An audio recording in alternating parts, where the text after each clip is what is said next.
This week on the Destination Angler. My reflexes aren't that good.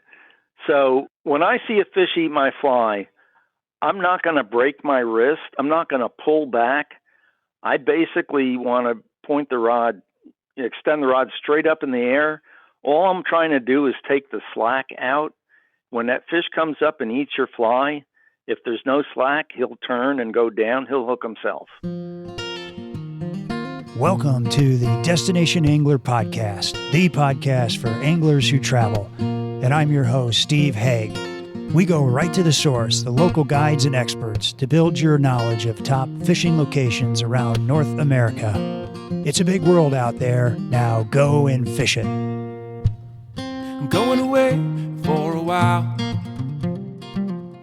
but I'll be back soon. Whoa, whoa. Hey anglers, welcome back to another episode of the Destination Angler, brought to you by Trout Routes, the #1 fishing app, helping you find new trout waters so you spend less time on the road and more time doing what you love, trout fishing.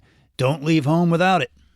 And by Anglers Coffee, perfecting the coffee experience for the fly fishing community and anglers everywhere with small batch coffee delivered to your doorstep. It's darn near perfect.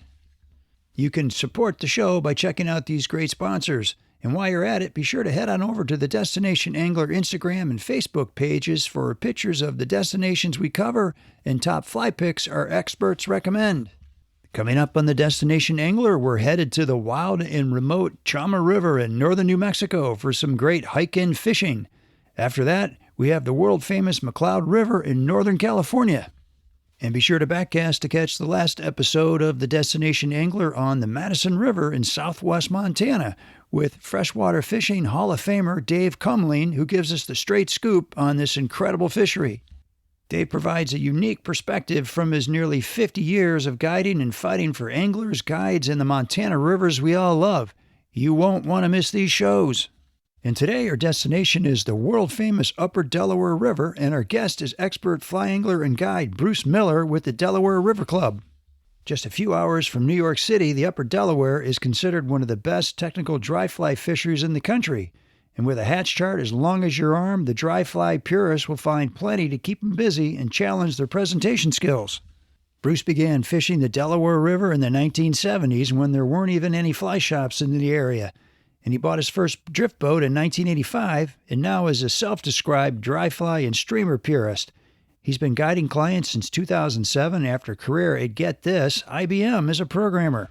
Bruce untangles the hatch chart and gives us the lowdown of the east, west, and main branches and the great fishing in the many reservoirs in the area, plus tips on downstream presentations, streamer fishing, and be sure to stick around to the very end for a great tip on a fantastic honey hole to end your day.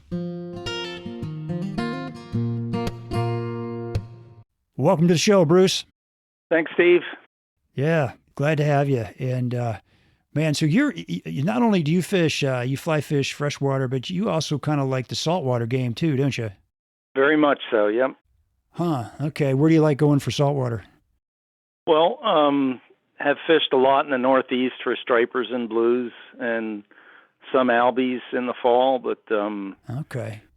My wife is from South Texas, so eventually we got a condo down in South Padre, so I've been red fishing down there for at least 40 years. Huh. It's tremendous fishing. And the past 7 or 8, on my way back in the fall, when I drive down, a buddy of mine who guides in South Texas guides in Louisiana, and I've fished that like 5 years in a row, which is a different class of redfish in Louisiana. I've heard. Are they bigger, more plentiful? What's the story there in Louisiana? They're huge. So probably my best one in Texas is a little over 10 pounds, maybe 31 inches. That's not a big one in Louisiana. Really?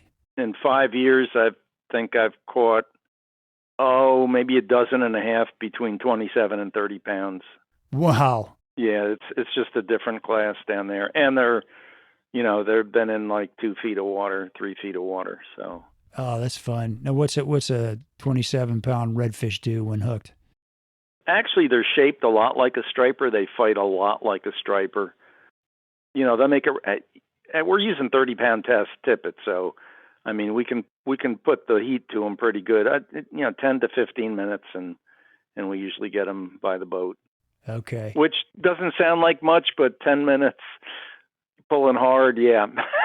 It'll put a burn in your forearm, won't it? Oh, it does. Yep. Oh my gosh, that sounds like a lot of fun. Well, all right. So we're going to talk about the Catskills and the Delaware River, and it's the birthplace of American fly fishing, they say, right? Correct. Guys like Theodore Gordon fished here in the 1800s, and then we had more contemporary people like Ernie Schweipert, Ray Bergman, Art Flick, Lee Wolf. I mean, it's pretty interesting list of very famous anglers. Like, what can you tell us about the history of this region? So Art Flick, mainly, he lived up by the Schoharie, which is one of the good Catskill streams, but he lived on the West Kill, and I think that was the West Kill, which is just a tributary to the Schoharie. Supposedly that was his favorite stream. Anyway, one of the local TU's chapter was the Art Flick chapter. It's the Catskill Mountain chapter. That was the first one I joined. So he was up on the Schoharie. Another Catskill stream, which is close to me where I live now, is the Esopus. There's a lot of small fish there, but they do have a good run in the spring and fall of rainbows in the spring and the browns in the fall. How about that? They come out of the Shokan Reservoir to spawn. And if you hit it right, you can get some pretty good honking fish there. Right. Now, let me think. Let me see, is it Rumpelstiltskin? Who's the guy who drank too much and fell asleep in the Catskills in that kid's story?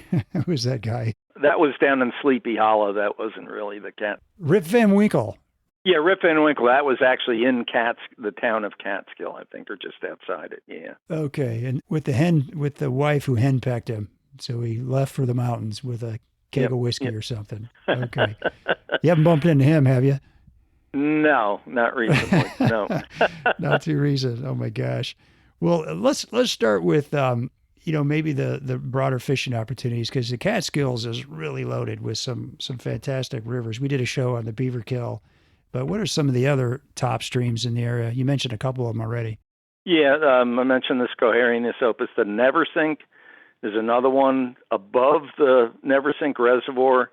It's mostly private, but it's a small stream, very good. I don't believe it's stocked. I've driven by it. I've never fished it. I've driven by it. It's crystal clear. You can see the fish in the river. It's a small stream, but it's like I say, mostly private water. Below the reservoir, there's a lot of public water, and there is some very good fishing. One, not an easy place to get to, but it's somewhat popular. The Neversink Gorge, which I've never fished, but it's maybe 15 miles or 20 miles below the reservoir. But it goes into a gorge which cools off the river, and there's a population of brook trout and browns down there. Nice. Yep. So it's pretty good. The word has gotten out somewhat, so it's gotten more popular. But I think it's like a good mile hike in and out, and then you can go miles downriver. So there's a lot of water if you're in shape, I guess, because you got to walk out and it's uphill. Yeah, right. So, and at my age, I don't know how much I can do with that, but I got you. Yeah, that's a good one. So the Willowweemock flows into the Beaverkill. That's another good one. It's again smaller water, but good population of fish there. The Beaverkill, which we mentioned, I guess Joe Riss did a presentation on that. Yeah. Yeah, both the Willow and the Beaverkill are pretty heavily stocked, but there are holdover fish there, and there are wild fish there. Okay. And then if you go downriver, you got the Beaverkill flows into the east branch of the Delaware, about a little more than halfway down before its confluence with the west branch. Okay. The east branch from the dam to the confluence of the Beaverkill is kind of one section because it's cooler. It's more influenced by the dam. Once in the summertime or even late spring, the Beaverkill can warm up, and once it makes the confluence with the East Branch, the water becomes marginal in the summer where it gets kind of too warm. So we don't fish it when it gets. I don't fish it when it gets over, say, 67. To me, it's just, you're going to stress the fish if you get to fight them too long. Below the beaver kill. The lower beaver kill gets warm, and then the lower East Branch after the confluence of the beaver kill gets warm. But in springtime, I mean, there's plenty of good fish in it, and it fishes well, has great hatches. Okay. And how about these reservoirs? Do people fish those much? I used to, but that was kind of a nighttime thing. I didn't fly fish it. We'd go out at night with lanterns and fish with alewives and get some fish I used to smoke them. Okay. Talking about trout or something else? Smoked trout is very good. My wife kind of wants me to keep doing that, but it's an all-night adventure and kind of knocks you out for the next day. Right. But no, I mean, I've gotten fish up to 8-10 pounds doing that. Okay. Are they still in there? Big fish like that? There's fish probably 20 or better in there. There's huge fish in there, yeah. No kidding. And which reservoirs are we talking about here? Because there's two of them, isn't there? I mean, a show can is by me. That's also got rainbows in it, but it's got big browns. Papacton, mostly browns, big. They say 20 pounds. The Rondout Reservoir. The Rondout's another stream in the Catskills. The upper Rondout above the reservoir, pretty small. I've fished it a few times. It hasn't been real productive for me, but the reservoir has, again, 20-pound fish in it. God, wow. Neversink also has landlocked salmon in it. There was a guy, I think his name was Bill Kelly. He worked for the New York State DEC, and he was responsible for getting landlocks stocked in the Neversink Reservoir. And I believe they can naturally reproduce upriver in the upper Neversink. So I think there is some natural reproduction going on there too. Besides, I'm not sure if they still stock it with landlocks or not, but I know they were in there and they probably still are. Ah, neat. And then of course, Papacton, I did mention, has got big trout. But Cannonsville, which is the reservoir that feeds the West Branch, has also got a lot of big trout into. All those New York City water supply reservoirs have big trout in them. Okay. Now, there's one reservoir that I didn't mention. The Schoharie Creek, where it's trout fishing, flows into the Schoharie Reservoir, and it's one of the smaller reservoirs. But I've fished that quite a bit, and I would say there's trout in there and there's big trout in there, but the predominant fish in there is walleye. Oh, fun. Which is, to me, the best eaten fish. It is. Water. Oh, yeah. Love walleye. Yeah. So good. They're great. So yeah. So that kind of covers the reservoirs. Okay, so what is it about the Upper Delaware that makes it, super iconic fishery, right? One of my neighbors here, he caught his first trout. He took a class, an Orvis class up there years ago. Well, to me, if it weren't for the reservoirs being there, it wouldn't be the trout fishery that it is. Huh. Why's that? Because before the reservoirs, I think probably around Hancock, it would get too warm and it'd be marginal for trout. I'm sure there's trout in there. Trout can handle warmer temperatures than we think. You just not going to have a huge population of them, but you can have some very large ones. So interesting. But what is it about the Delaware? Okay, so cold water, obviously, but what causes people just to flock to it? Well, it's also the insect life there. I mean, we have some very prolific hatches, and if you're there when it happens, I mean, it can be a banner day. You can have 10, 15 fish, but the average fish is maybe 15, 16 inches on the west and the main and the east. Really? Which is, comparable to a lot of western rivers. Yeah. You don't really find that, especially since they're all wild. You don't find that. I can't think of a place in the east where you can find wild fish average that size.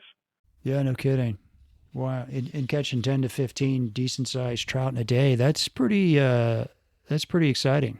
Yeah, that's a good day. That's a real good day. Right. I mean, you get 3 or 4 if you get some quality ones. I'm pretty happy. Right. You know, Right. And it's a super technical river too, isn't it? I found it one of the most difficult river, and I don't know why, but one of the most difficult rivers dry fly fishing. You got to make the right presentation. Typically, I don't like to throw upstream at a fish. I want the fish to see the fly first, not the leader or the fly line. So I'll either go across or slightly, I like it slightly downstream from across, and I'll make a reach cast, or there's some tricks you can do. Like if it's windy, if it's blowing upstream and windy, I'll throw long and well above the fish. And immediately when the fly lands, I'll lift my rod up real high and drag the fly so that it's in line with where the fish rose. And then I kind of drop the line so that the line is more parallel to the current instead of perpendicular or even upstream. And then I usually get a drag-free float to the fish without even having to mend. But so there's tricks you learn over the years of, reach cast and that kind of thing. Yeah. Where you cast long and drag it back to make the presentation right. I don't want the fly to move at all. I want it to float just like a real bug. Yeah. And downstream presentations, that's kind of a must, huh? Across and down. I mean, you can do across. If it's not windy, you can do across without a problem. You can do slightly upstream, but you don't want the leader to be below the fly because it'll drag pretty quickly. And they don't like drag at all. And drag, are they leader shy big time? Is that also why you're fishing downstream to them? A lot of people think, and I'm not a proponent of this so much, a lot of people think you got to go 5 or 6 or 7X. And if you present it right where they see the fly first, they're not seeing the tippet. Right. So it's less important than some people think. I mean, I usually don't go below 5X, but that's me. A lot of people, there may be some times where I might, and that would be when the water's low and clear and you got to make a longer cast. But typically I'll go 5X and that's about it. Okay, because you're fishing down to them. Do a lot of guys fish down to them? Because I always find, like, if you're the only guy fishing downstream, you're going to keep bumping into people, or if doing the normal thing, fishing upstream, and kind of create a problem there. But what's it like on the Delaware? No, most people will fish across and or downstream, and it's not straight down. It's like not even a quarter down, but somewhat downstream. Yeah. Okay. Typically we're not throwing, unless the water's high and dirty, we're not really throwing too close to the boat. You're probably 40, 50-foot cast at least. Oh, you are? Okay. Yeah. Interesting. They're spooky. Yeah. I think they can feel, like if you're fishing out of the boat, they can feel the boat. Yeah. Like if you're banging around in a boat, that's not going to help you, huh? Well, you don't want to bang around in a boat. You even want to anchor quietly if you can. Really? What about walking the shoreline? Is like your footsteps, is that vibration going to put fish down? Depends on where you are. Some places, they're really close to the bank. And so, I mean, you kind of got to know your spots where you're fishing and where you're expecting the fish to show up, as, it'll basically affect where you're going to want to stand when you're throwing at them when you're waiting. If you know there's going to be fish on a certain bank, you want to get out from the bank before you get near the fish so that you don't spook them. Okay. If you've ever looked for a good map to help you with anything from public access to finding the best trout streams in a given area, I highly recommend checking out this new app called Trout Routes. Just this spring, I was in the driftless region of Wisconsin, and man, was it awesome to have the Trout Routes app on my phone to help us do some exploring. Trout Routes made it so easy to find new water and access points that we never would have found without it. Trout Routes has mapped out every trout stream by state with very detailed access maps for every stream.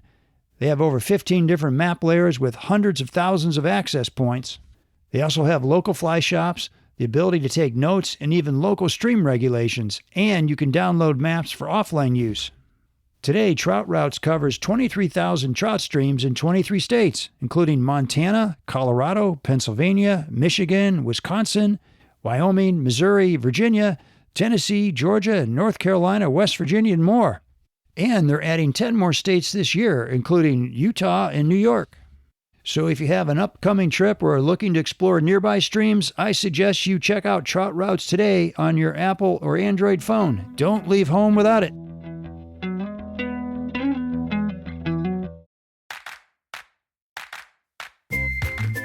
Hey anglers, are you looking for a darn near perfect cup of coffee to start your day? Then do yourself a favor and check out anglerscoffee.com. That's right, Anglers Coffee is made by anglers for anglers, delivered to your doorstep, one batch at a time. They start with the very best coffee beans selected for their great flavor and responsible growing methods. Then each batch is roasted fresh daily. The result is a wide selection of roast styles that will satisfy the most discerning coffee lover. And now you can enjoy Angler's Coffee anywhere, anytime with the Dry Dropper single-serving coffee in a tea bag. Just add water. And this isn't your mother's instant coffee. It's a single serving of carefully dark-roasted, fresh-ground, and nitro-sealed coffee. A percentage of each sale goes to some great nonprofit organizations that directly impact the fly fishing community. So head on over to anglerscoffee.com to check out their great selection of coffee and the organizations they support. If you're not 100% satisfied, they'll give you your money back, no questions asked. That's Angler's Coffee. It's darn near perfect.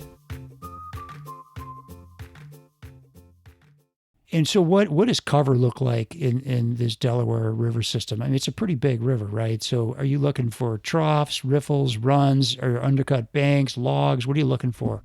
All the above. The West Branch has got a bit of a different character than the main or the East.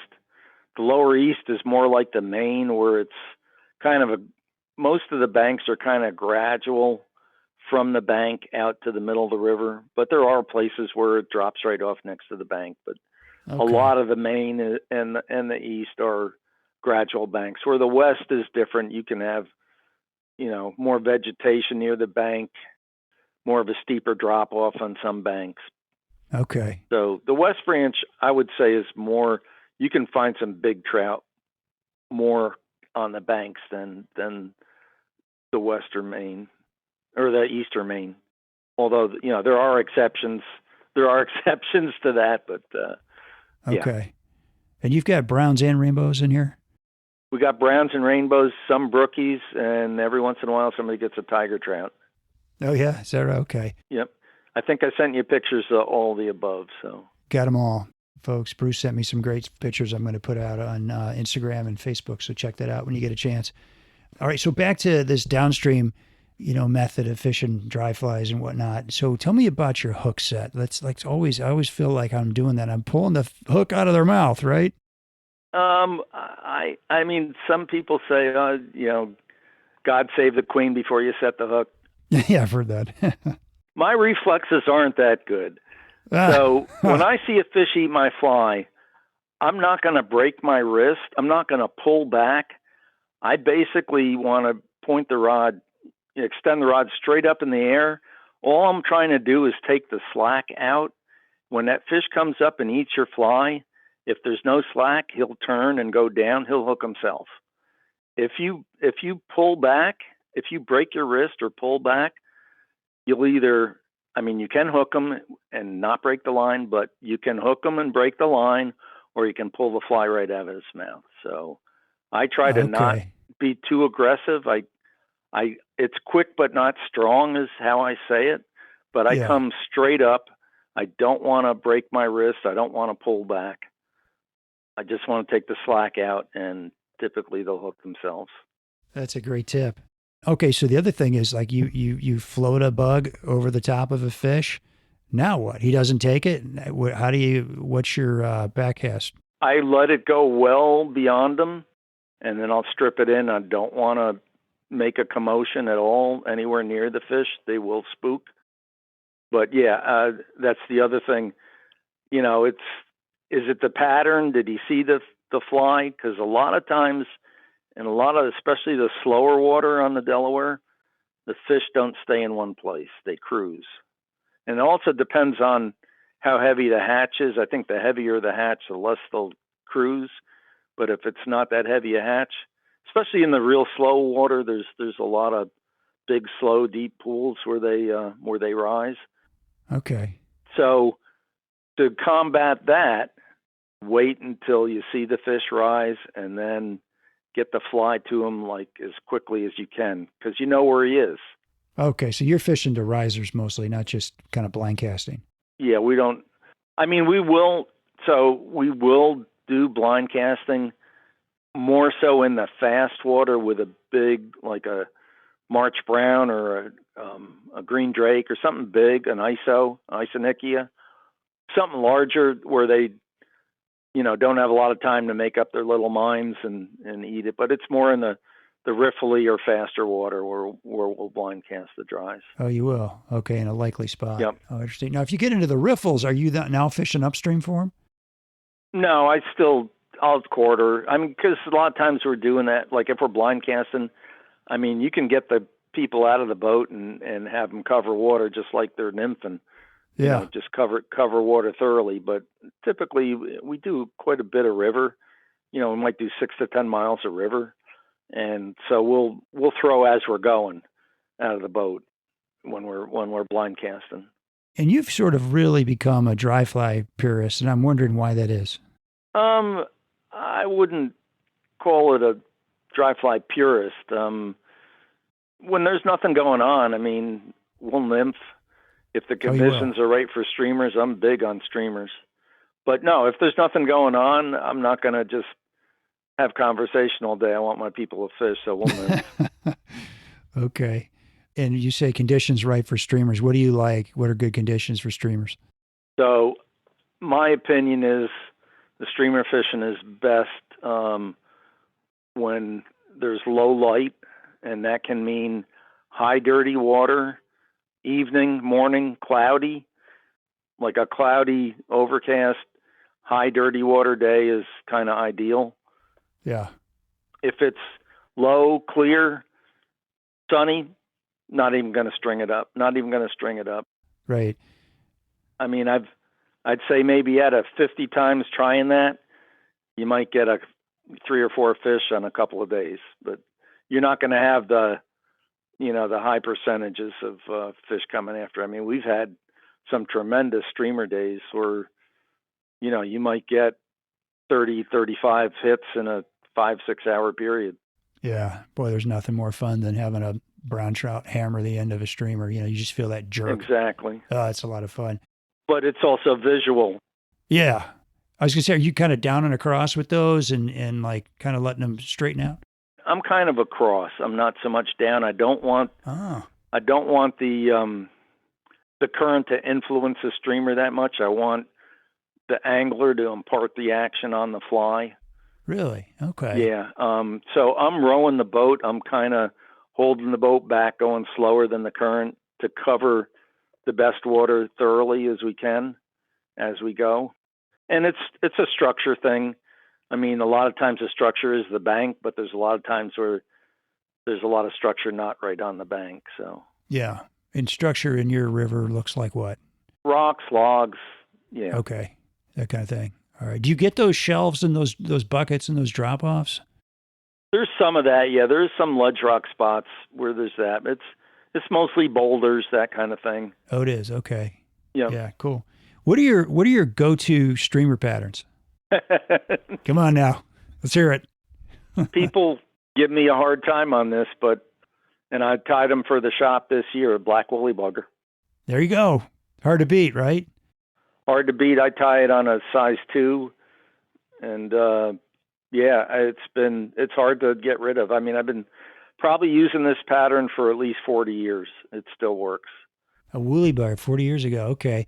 And now do you put a stinger hook in the back of those? An extra hook? No, it's probably 2.5 inches or so. Okay. No stinger. No, they want it. They usually eat the whole thing. Man, there's some days though I wish I had a stinger hook though. I had a day. I was in Wisconsin this last weekend fishing the driftless, and I was fishing one hole and I probably had 10 strikes, all short. And I think if I had a stinger hook in that, I would have gotten half of them. That happens. I mean, there's some days where they go at it with their mouths closed, and it's right. Weird because it's not one fish; it's a lot of them that'll do that. Yeah, they all get the memo. There's some days you can't strip it fast enough and they'll get it. Yeah, but that's interesting. So you don't like to use the current to influence the woolly bugger or the streamer. You like to do that yourself. That's interesting. I like to do it myself. I prefer floating lines. A lot of people will go to the sink tip or sink. That also depends on the water level and the clarity. I mean, if it's super high and super dirty, yeah, I'll go to a sinking line. Okay, interesting.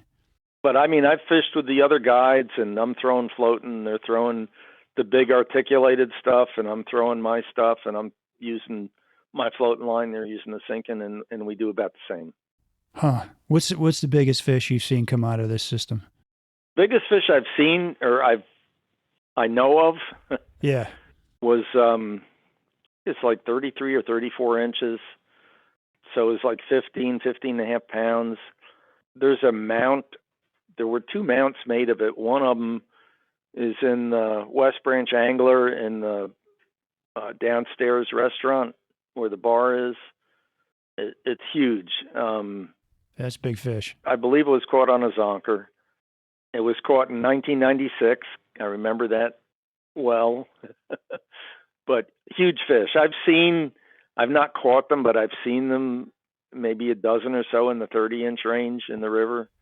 Yeah. A couple of them on my line, but came off. But my biggest is 25. I've gotten a couple of those. Not bad. One on a dry. Oh, yeah? Really? Tell me Yeah. about that. How'd you get that one? So that was in 2009. Pretty memorable. It was my birthday. Had the day off. Water was very low. It was a drizzly day. There's a guy that I was fishing with. His name is Flick Ford. He's an artist. He does paintings and stuff. So he was fishing to a group of fish, and I was fishing to a group of fish.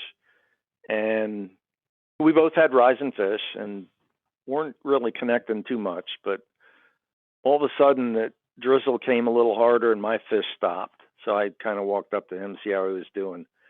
He said, "No, my fish are still rising." He goes, "What time is it?" I said, "Oh, it's 3:00. He goes, "Oh, God, I got a presentation at West Branch Angler at 3:30. I got to leave." So I walked in there. He says, "I know what they're eating. They're eating caddis. It's got this kind of body." I said, "I got them." So one of the fish that he was throwing to, I saw it looked pretty good. I couldn't tell how big. But Yeah. anyway, after about 5 casts, he ate my fly.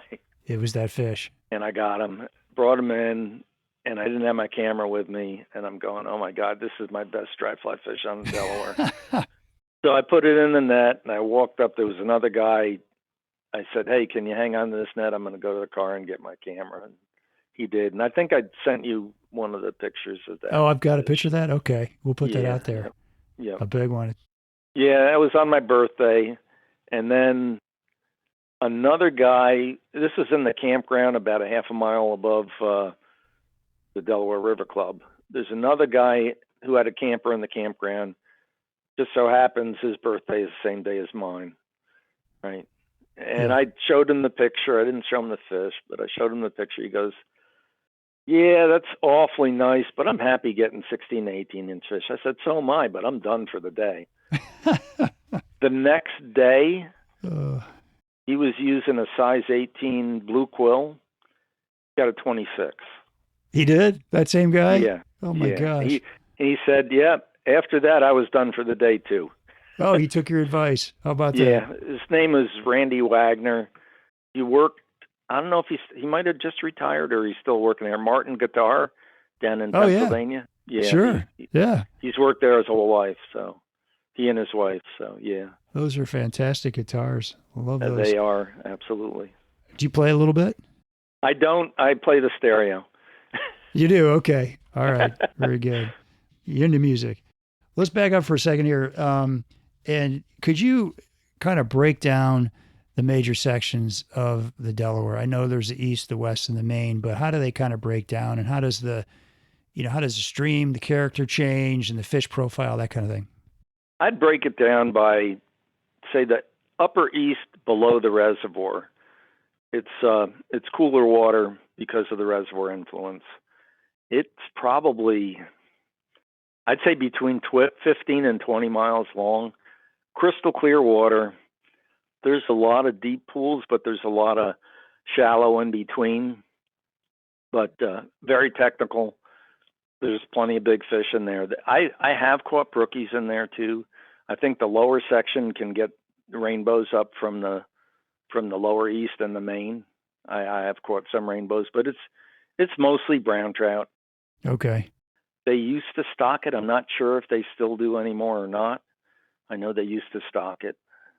The lower East Branch is basically from the town of East Branch where the beaver kill comes in, and it flows in to the West Branch at Hancock, and that's probably 10 to 15 miles long. And again, spring and fall, very good fishing. Summertime, it does warm up. Like right now, it's had its days where it's too warm. Right now, it's Already? fishable, but Okay. yeah. Oh, it can happen in May. I mean, it can warm up if we don't have rain. Yeah, the sun really affects it and it warms it up pretty quick because it's wider. That's the thing. The upper east above the town of East Branch, it's a much smaller width.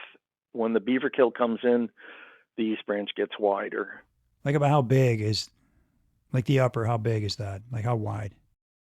100 feet maybe Okay. across. Yeah, it's not super wide, but it's narrower in spots. It's wider in spots, but I'd say maybe 100 feet wide.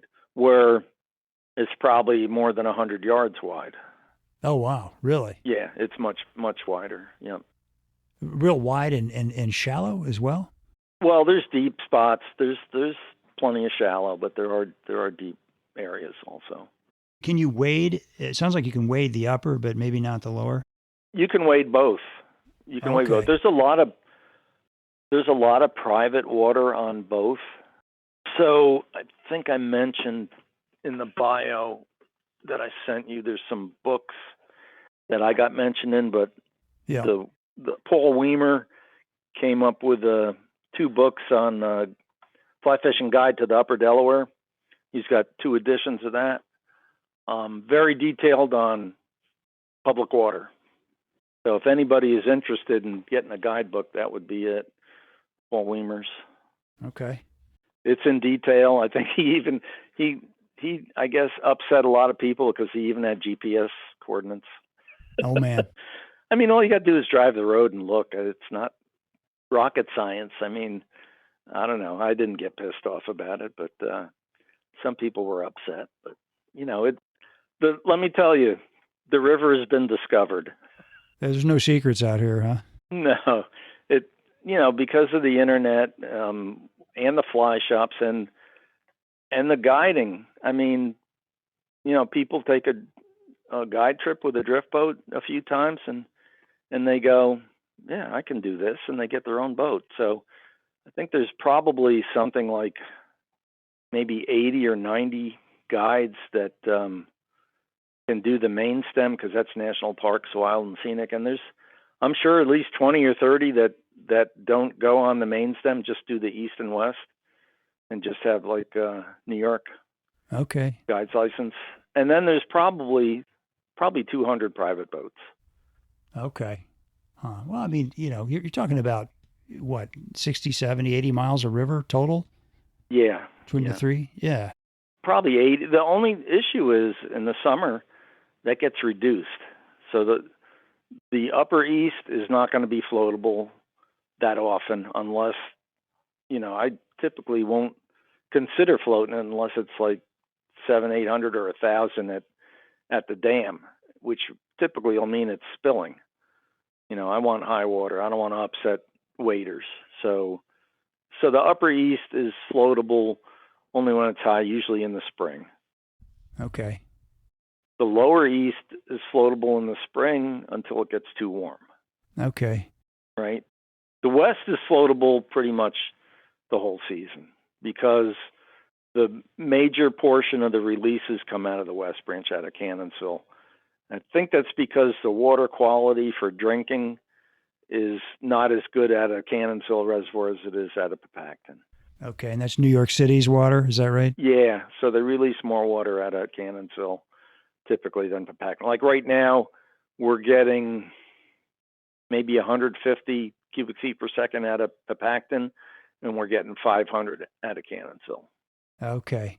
Say more about the West Branch. What's that river like? So I think the West Branch, because they have a typically higher release schedule, they got a better population of fish. Ah, So that's the attraction of the West Branch. There's more fish. okay. And what about above the reservoir? What's that like up there? So I went to college in a town called Oneonta, which is maybe 20 miles from another town called Delhi, and the West Branch flows through Delhi. So I fished that when I was in college. Oh, no kidding. Yeah, it's good. I mean, they stock it, and it's decent. I've gotten plenty of fish there. It's not the same quality as a tailwater, but it's decent. It's decent. It's a freestone. Again, that river will get warm, late spring through the summer. Oh, well. Up above the reservoir then. Yeah. I mean, I'm trying to think how many miles. There's more than 30 miles of river above the res. Yeah, right. And of course, what about the main stem? You fish that quite a bit, right? I fish that as often as I can. And again, right now, that's more like yesterday. I think it peaked at 66 degrees. A couple days before, it peaked at 70. I wouldn't fish it. Oh, really? Already? But we're getting some cooler weather, and I'm going over Friday. I'm probably going to fish it if it's cool enough. But yeah, it's much bigger, so it can handle more anglers.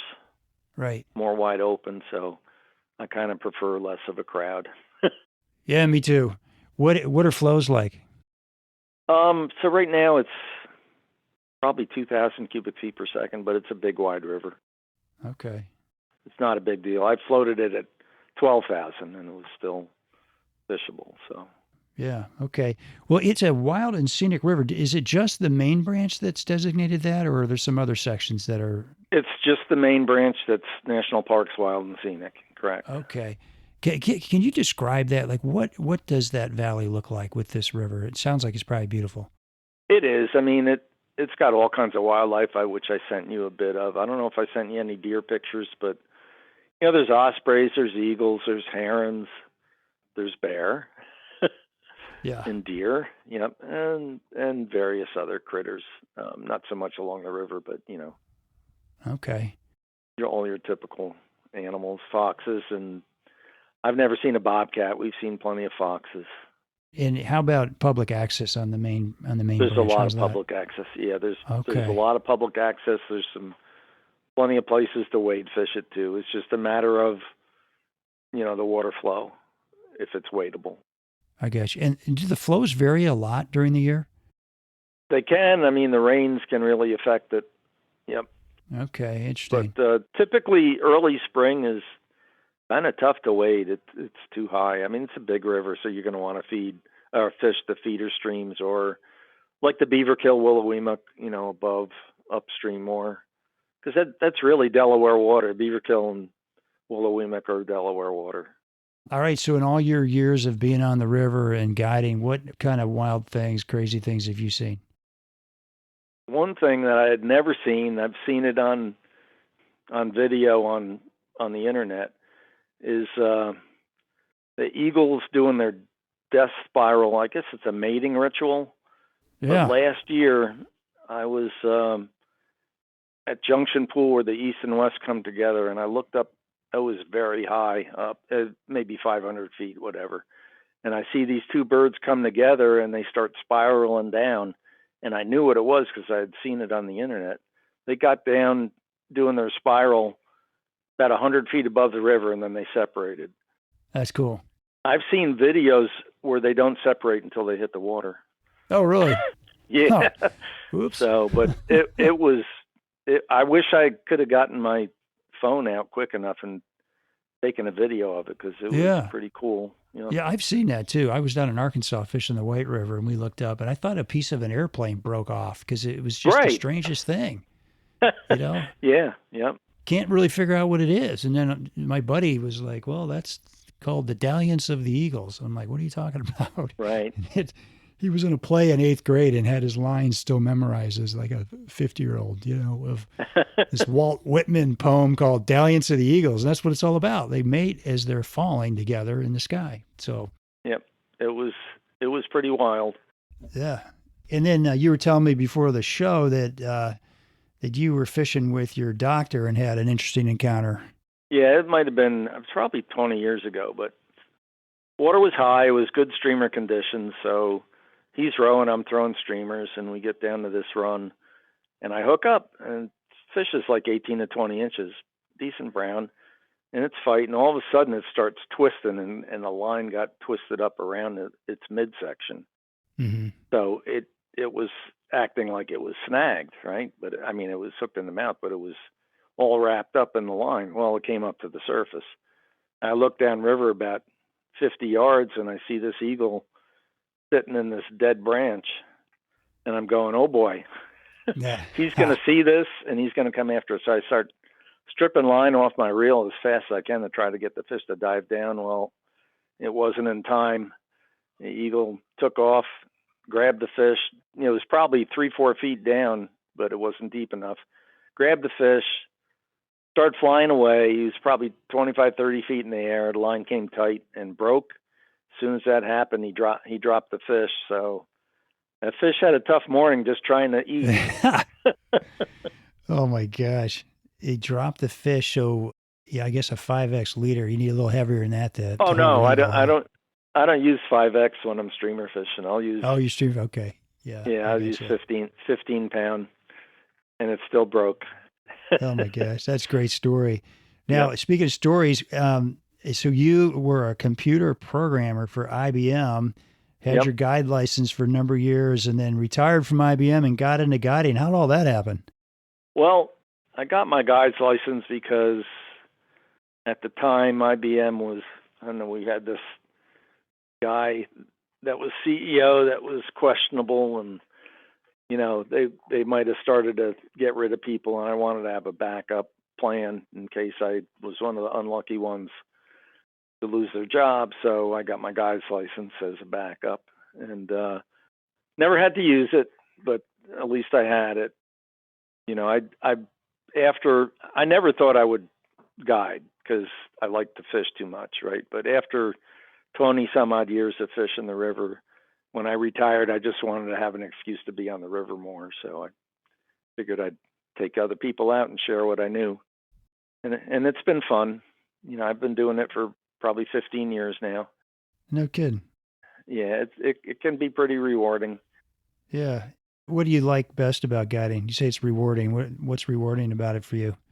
Teaching people how to get into fish and having them catch fish that, larger than they've ever caught before, which is kind of cool. Yeah. And some of them are brand new, never caught a trout. And some kids, I remember this one 12-year-old kid, it was his birthday present to do a guide trip. And oh, nice. Oh, he had like a Cabela's rod and, like a $30 rod and $10 reel and could cast 20 feet. So we gave him the latest and greatest Sage outfit, probably $1,000 outfit. And he fished that. And I had him throwing streamers with one of my rods. He got 21 incher. Did he really? On a streamer, yeah. Oh my gosh. That made my year. Right. I mean, he was probably excited, but did he have any idea like how awesome that is? Oh, he had an idea. Oh, okay. I mean, he caught trout before, but it was out of some pay-to-fish farm pond. Oh, really? Yeah, no, I mean, he caught smallmouth and stuff, but he never really fly fished much. He just had, he fished for panfish and got small bass, but that was it. Yeah, well, nice job putting a smile on his face, and his dad's probably too. Yeah, yep. So that's awesome. That was pretty cool. All right, so you grew up not far from the east. Let me see, the West Branch, right? No, I grew up in Dutchess County in Poughkeepsie area. Oh, okay. Probably, at least 2 hours from Hancock. So I never really fished. I never fished over there. I fished with my dad. I mean, he got me the fishing bug. He used a fly rod and fly reel, but he used bait. He used monofilament on his fly reel, and we fished small Dutchess County streams, which had decent trout in them. I mean, it was good trout fishing back then. Yeah, with bait though. Okay, we'll forgive him. Yeah, but at least I had a fly rod in my hand. And Right. then eventually, eventually I started fishing for bass and panfish and some ponds with flies and fly, normal fly line and fly reel. That got me the bug. I met a guy in high school who fly fished. There weren't many. There were maybe 2 or 3. I met this one guy. His name is Joe DeSole, and avid fly fisherman. He tied. He basically got me started into tying my own flies. His father was a math teacher, so his father had summers off and he fished. Okay. And that's where I got the opportunity to fish the Catskills a lot. Like we'd fish Nice. the Esopus, the Beaverkill, the Willowwing. The other stream we fished a lot because he had connections up there was the Battenkill, which was wonderful. Yeah. I mentioned in my intro that, back when you were starting to fly fish these river systems there, or the Upper Delaware, there wasn't any fly shops out there. And I think you No. told me before the show, it took you like 3 years to catch your first fish just because you had to figure it all out on your own. Is that right? Yeah, it's also because, we'd go maybe 4 or 5 times a season. Yeah. And maybe 3 of those times were wasted because it was too warm or too high and we couldn't wait it. You didn't know until you got over there. Right. So, plus the fly selection I had, pretty pitiful. Huh. I had wet flies. I didn't really have dry flies. I couldn't afford dry fly neck.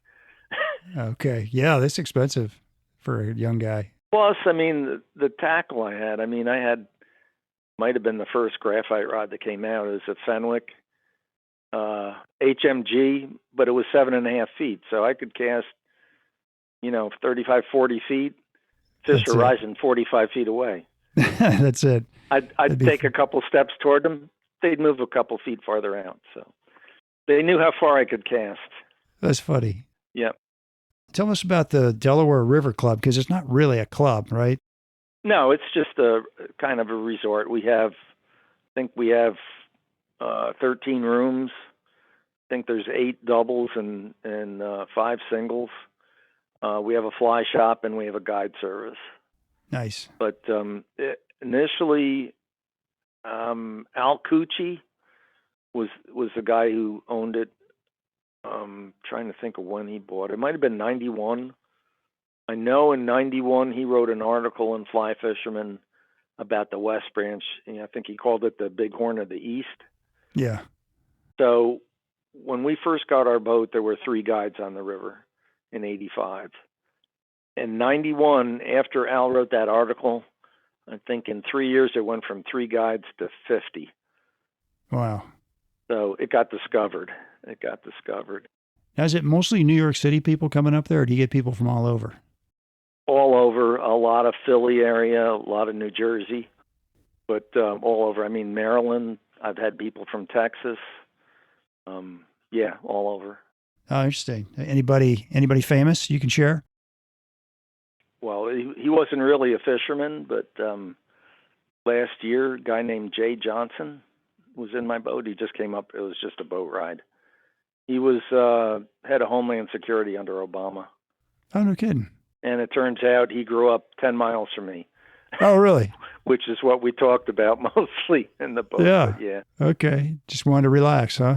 Yeah. Ed Jaworowski, he's a good friend of Lefty's, fly casting instructor, great fisherman. And he was in the boat with me once. I think I sent you a picture of him. Al Cucci, kind of famous in the fly fishing industry. He and his buddy Bob Nastasi wrote Hatches and Hatches 2. Yeah. Yep. Mayfly. Okay. Guru. You guided those guys? That's amazing. No, Al owned the place. I just fished with him that day. We just you did? Fished. Oh, what a pleasure. Yeah, no, we fished a few times. It's amazing. Excellent caster. He's blind in one eye. And I'd get the boat 50 feet away. He goes, "You're too close." Yeah. Man, give me a challenge. Yeah, exactly. He said, "No, you're too close. I need to be farther away." That's amazing. Let's talk about the bug life on this river because I think one of the main stories here is the hatch chart, right? I mean, I was reading online about how on one hatch chart there were 5 different types of blue wing olives on a hatch chart, Oh, So I'm wondering, different times a year. yeah, can you kind of take us through the seasons and tell us what are the major hatches that we got to kind of be thinking about? I would say March and early April. It's the early black stones. Yeah. The early ones are maybe 16s or 18s, and then you'll get them up to size, I guess, 14s and 12s sometimes in April. Okay. You'll also have Betas in April. You'll have blue quills in April. They're both kind of blue winged olives, and they're probably about a 16 or 18, probably an 18. The first bigger mayfly would be the quill Gordons, which is typically later in April, and about the same time you'll get the Hendricksons, which is one of the best hatches on the river. It can Oh, last good. 3 weeks. And interesting, it'll start on the main stem and the lower east branch, and can be really good. And yet, upriver on the west, you won't see any. It just starts later. So it can last like 2-3 weeks on the main, and then you'll get another, you get more time to fish it on the west also. Okay. So very prolific. I mean, I've had just absolute blanket hatches for hours, and you'll have Wow. almost every fish in the river up eating them. And that's an afternoon hatch, isn't it? Typically 2 o'clock till 6, maybe. Okay. It can last longer. It usually doesn't start much earlier than that, but yeah. Okay. But it can be very heavy hatch. Yeah.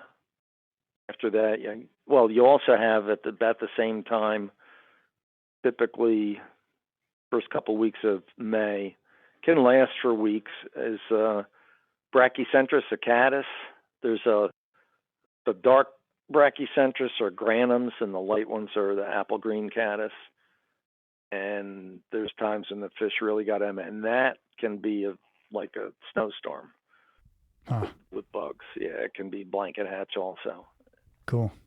I think the Hendricksons have lasted up until maybe the 3rd week of May. I think last one we got was Hendrickson was maybe 24th of May. So it's a long hatch. Yeah, I mean there weren't many at that point, but they were still looking for them. Then you'll get gray foxes and March browns. Gray fox is just a smaller March brown. Not typically as prolific, but they like them. The March browns are big fly. They're probably a 10 is pretty big, and then the gray foxes are probably 12s or 14s. But yeah, I mean there are days when you can get like a half hour, 45 minute, a pretty good hatch of them, but typically they're sporadic. So after that, I would say sulfurs, the invarias, which are the size 14, the larger sulfurs. You also get Dorotheas at the same time, which are smaller sulfurs like 18s. Yeah. But you also get green drakes and the brown drakes. Oh, okay. Very good. The brown drakes are, that I've not seen them last more than like 4 or 5 days. So the green drakes usually last a week or It's so. always a hard hatch to hitch everywhere. It seems like If you it's hit it, tough to hit. Yeah. it's unbelievable. Yeah, I mean the green drakes are size 8s. Yeah. And the brown drakes are not much smaller. So a big meal and a lot of bugs. I mean, when they come strong. So Okay.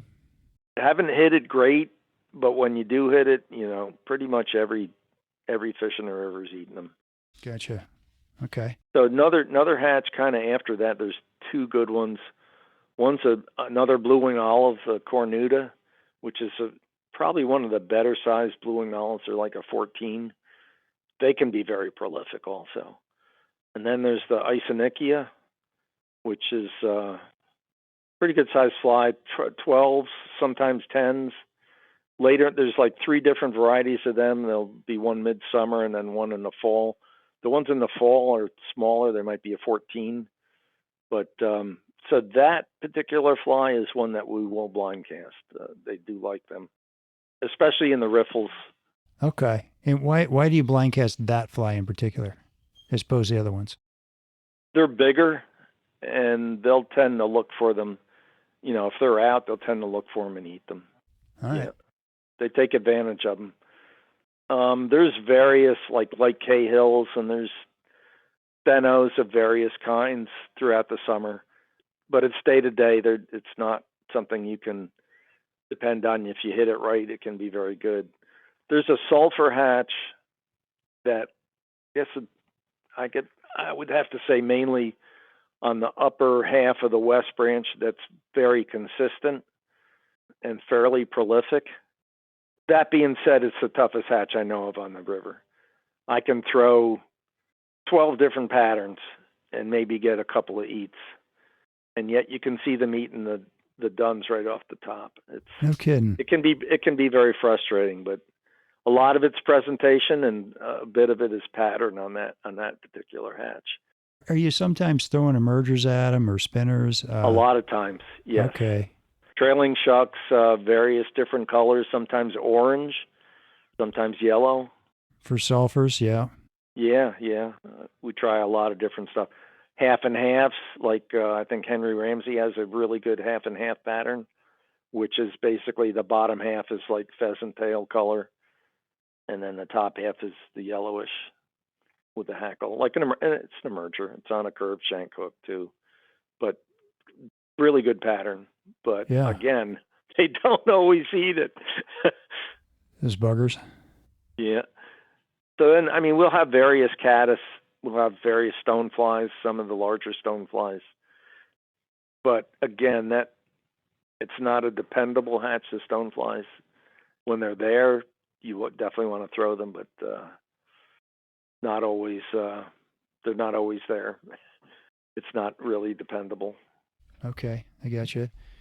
What would you say are your top confidence flies as you go through the season? What are you pulling out of your box? Well, I've got my own Hendrickson pattern, and I've been tying for the shop. But any kind of Hendrickson pattern for that Hendrickson hatch, and emergers too on the Hendricksons. I have my own caddis pattern too, which I use kind of year round. But again, like corn-fed caddis is a really good one. There's a ton of different caddis patterns that'll work. A Henryville special can be good too. Oh, okay. Is that the one with the super long hackles on it? No. What is a Henryville special? The Henryville, I think it's got a little bit of mallard in it as an underwing. It can be fished wet too. It's I think it was created in Central PA. Okay. That's a good caddis pattern. But any kind of elk hair caddis, I don't think they're quite as selective on the caddis as they are on the mayflies. So you don't have to. I think its size is more important than color on the caddis. Oh, interesting. We'll also use like the LaFontaine emerging caddis pupa too, which is a really good pattern. Huh. LaFontaine. All right. Haven't heard of that one. Gary LaFontaine from Montana. I mean, he passed away a bunch of years ago, but he wrote the book Caddis Flies. Okay. Pretty famous book. Yeah, he was a caddis expert. He was incredibly good. That's cool. Well, good. Anything else you want to tell us about the flies or the types of flies you're using? I mean, like parachutes for ISOs, we have a pattern that we sell in the shop that a lot of the other guides come just to the shop to buy the parachutes that we have. Parachutes are pretty good, pattern. I like the way they float, especially in the slower water, but very effective. Okay. And the other thing that Al Cucci's famous for and that we still sell in the shop is the comparadons. Right. Okay. So, yeah, I use a bit of them too. So. Gotcha. All right. Well, good. Well, let me ask you this: what is the number one thing you'd want anglers to know about the Delaware River system? The number one thing, I don't know. I guess it's just because it's so special in an area that's close to a very large population. It's just amazing that it's there. It's as good as it is, and there's so many people that live close to it. Yeah. Hopefully it stays that way. Right. Sounds like a wonderful system. I got to get out there. Yeah, you should. Sounds amazing. Let us know. All right. Well, let me ask you that. I always ask all my guests, what are your favorite angler-friendly spots for the hungry, thirsty angler at the end of the day on the water? Well, people are going to know this, but there's an area just maybe a half a mile above the ramp on the upper section of the main stem. We call it the wall. It's a retaining wall for the railroad that runs along the river. It's a great place to end the day. There's a ton of fish in there, and you're there usually at the right time of day, just before dark when stuff is happening, and there's a lot of large fish there. I remember one client I had, end of the day, it was like 9:00. We're coming down into the faster water just above the wall. I look upstream and all I see is brown drake spinners. I look on the water and all I see is green drake spinners. I mean, it was just matted with them. So I get down to the wall and I kind of find a place to tuck the boat in, and the fish are eating like crazy. And you couldn't see. It was dark. I said, listen, just throw the fly in there. If you see a rise, raise your rod. Well, he did that 14 times and it wasn't him. Yeah. The 15th time it was him. It was his fly. It was his fly. I had to chase the fish. It turned out to be a 23-incher. Really? God, you guys are getting so some nice fish up there. We get That's some awesome. nice fish there. And the thing is, we get those large fish on dry flies, and especially from the best hatches are from late April into early June, early to mid-June, depending on the water temps and stuff. But a typical day, you're going to see at least one. You're going to have a shot at least one 20-incher on a dry. And some days you'll have a lot more than one shot. You get shots at them. That's awesome. Yeah. Well, I was actually talking about restaurants and watering holes, but you gave us a great tip on the wall. It's kind of slim pickings. There's a good pizza place. There's actually the West Branch Angler. Their restaurant is very good. There's another spot on the Beaver Kill, maybe 15 miles east of Hancock on Route 17. I can't think of the restaurant, but it's very good. It's the only one there. It's by Sunoco Station. There's the Hancock House. It's okay. All right. The problem is if you get off the water late, finding a place to eat can be a challenge. Because they're closed? Yeah, because they're closed. All right. Okay, so maybe bring your own beer, bring your own whatever you like, and well, that's the thing. Like at the club, we end up cooking ourselves. Okay. Because we're back so late, and we have grills there for the customers too that stay in our rooms. There's grills out front. You can grill there. Yep. Sounds like that's a good spot to go. Then book yourself a room at the club. All right, cool. All right. Well, Bruce, thanks you so much for being on the show. It was awesome having you. Thank you. Yeah. And how can people get in touch with you or with the Delaware River Club? The best way would be to go through the Delaware River Club. They've got a website. You just look up the Delaware River Club, and you'll get their number. I guess I got their number in my head, but best thing to do is just get a hold of them. All right. Very good. And are they on Instagram and Facebook, I'm assuming? Yeah, they have a site on Facebook. Yep. Okay, wonderful. All right. Well, great. Listen, I wish you extraordinary success in all your adventures to follow, and thank you folks for listening, and we'll be sure to post Bruce's contact info on the Destination Angler website and all those wonderful pictures he sent me on Facebook and Instagram. You can always DM me or email with comments and suggestions at shaig50@gmail.com. And hey, if you like the show, you can support this podcast by spreading the word, so please tell a buddy. As always, our music is by our Brothers Fountain. Hope you enjoyed the show, and we will see you again soon. Tight lines, everybody. Well, I'll go from the land to the shining sea. But I know there's more to life than what the eye can see.